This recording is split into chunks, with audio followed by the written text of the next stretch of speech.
Pernah kepikiran nggak sih, gimana kalau kita bisa menghentikan sebuah penyakit bahkan sebelum penyakit itu muncul? Nah, hari ini kita bakal ngebahas sebuah ide yang kelihatannya simple tapi sebenarnya kuat banget, yaitu gimana caranya kita bisa ngambil alih kendali penuh atas kesehatan kita sendiri. Yuk kita mulai. Coba deh, bayangin sejenak. Gimana kalau penyakit-penyakit kronis yang sering kita dengar, kayak diabetes atau masalah jantung, itu ternyata bukanlah takdir yang, ya udah harus diterima gitu aja. Tapi sebaliknya, itu adalah hasil dari pilihan-pilihan yang bisa kita ubah. Ide inilah yang jadi inti dari obrolan kita kali ini. Oke, kita mulai dari sebuah konsep yang penting banget buat dipahami. Namanya paradoks pencegahan. Kenapa ini penting? Karena ini bakal membuka mata kita tentang kenapa banyak dari kita tanpa sadar justru malah berjalan ke arah masalah kesehatan itu sendiri.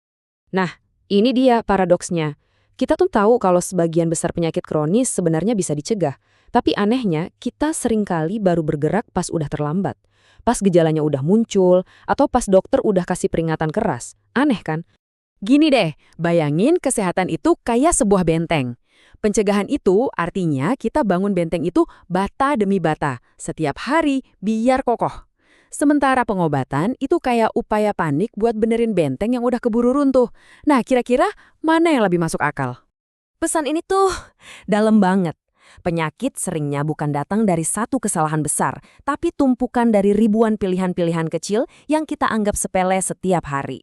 Nah, ini kan jadi pertanyaan, pilihan-pilihan kecil apa sih yang sebenarnya jadi ancaman itu? Sekarang, yuk kita sorot 4 penjahat utama dalam kesehatan modern. Mereka ini kerjanya diem-diem, tapi justru mereka lah yang bertanggung jawab atas sebagian besar penyakit kronis yang kita kenal. Nah, ini dia 4 ancaman itu. Pola makan yang berantakan, kurang gerak, kurang tidur, dan stres yang berkepanjangan. Kedengeran klise ya? Mungkin. Tapi keempat hal inilah fondasi dari hampir semua masalah kesehatan jangka panjang. Kita sering banget meremehkan mereka. Padahal, ya inilah akar masalahnya. Wah, ini pesan yang penting banget. Banyak orang suka nyalahin genetik, bilang, oh penyakit ini turunan. Padahal faktanya, gaya hidup seringkali jauh lebih kuat daripada DNA kita. Gampangnya gini, genetik itu mungkin cuma megang pistolnya, tapi gaya hiduplah yang narik pelatuknya. Oke, kita udah kenalan sama 4 ancamannya. Sekarang, waktunya kita bahas solusinya. Buat ngelawan 4 ancaman tadi, kita perlu bangun 4 pilar pertahanan yang kokoh. Pilar pertama, ini yang paling dasar, makanan. Anggap aja tubuh kita ini mesin super canggih. Makanan itu bahan bakarnya. Makanan bisa jadi obat paling ampuh, atau sebaliknya, racun yang bekerja paling lambat. Semuanya, dari energi sampai imunitas kita, itu bergantung pada apa yang kita makan. Dan kuncinya, jangan dibikin ribet. Cukup fokus pada keseimbangan, jangan berlebihan, dan kurangin makanan-makanan instan atau olahan pabrik. Ingat aja pepatah lama itu, kamu adalah apa yang kamu makan. Itu beneran loh. Lanjut ke pilar kedua, yaitu gerakan. Tubuh kita ini dari sananya dirancang buat bergerak, bukan buat duduk seharian di depan layar. Gaya hidup modern yang serba mager ini adalah musuh besar buat jantung kita, berat badan, dan bahkan kesehatan mental kita. Dan catat ya, Anda nggak perlu jadi atlet profesional kok. Konsistensi itu jauh lebih penting daripada intensitas.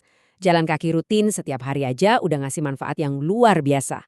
Jadi buang deh pikiran kalau olahraga itu harus nyiksa dan capek banget. Nah, ini dia pilar yang paling sering kita korbankan. Tidur. Di budaya yang serba cepat sekarang ini, tidur tuh sering dianggap kemewahan. Padahal, tidur adalah fungsi biologis yang super penting buat perbaikan dan pemulihan seluruh sistem tubuh kita. Waktu Anda tidur, tubuh Anda itu justru lagi kerja lembur. Sel-sel diperbaiki, hormon diseimbangkan, sistem imun diperkuat. Jadi setiap kali Anda motong jam tidur, Anda itu sebenarnya lagi secara sadar ngerusak sistem pertahanan tubuh Anda sendiri. Dan pilar terakhir kita, manajemen stres. Kata kuncinya di sini adalah manajemen ya. Soalnya kita kan nggak bisa ya menghilangkan stres sepenuhnya dari hidup, tapi kita bisa belajar mengelolanya. Karena stres kronis yang nggak terkendali itu ibarat pembunuh senyap yang ngerusak tubuh kita dari dalam. Bayangin deh, Stres kronis itu maksa tubuh kita ada di mode siaga tempur 24 jam 7 hari seminggu.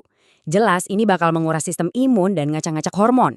Solusinya bisa sesederhana ngeluangin 15 menit buat hobi, dengerin musik, atau ya sekedar kasih jeda buat pikiran kita.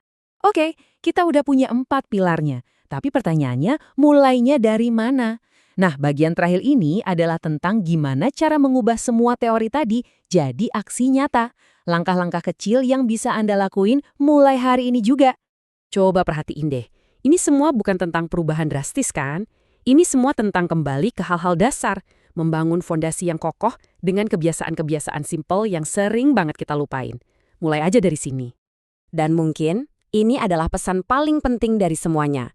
Jangan coba mengubah seluruh hidup Anda dalam semalam. Cukup pilih satu hal kecil. Lakukan itu secara konsisten, karena aksi-aksi kecil yang diulang-ulang itulah yang nantinya akan membangun kesehatan jangka panjang. Setiap pilihan sehat yang kita buat, sekecil apapun itu, adalah sebuah investasi. Anggap aja kayak kita lagi nabung di rekening kesehatan. Setorannya hari ini mungkin kelihatan kecil, tapi bunga majemuknya di masa depan itu bakal luar biasa banget. Kutipan ini benar-benar berangkum semuanya. Kesehatan itu sesuatu yang dibangun, bukan sesuatu yang kita tunggu datangnya. Ini adalah sebuah proyek aktif yang kita kerjakan setiap hari dari satu pilihan ke pilihan lainnya. Sebagai penutup, kami ingin meninggalkan Anda dengan satu pertanyaan untuk direnungkan. Kalau Anda melanjutkan gaya hidup Anda yang sekarang, kira-kira diri Anda di masa depan bakal berterima kasih nggak? Jawabannya ada di tangan Anda, dan itu semua dimulai dari langkah kecil Anda yang berikutnya.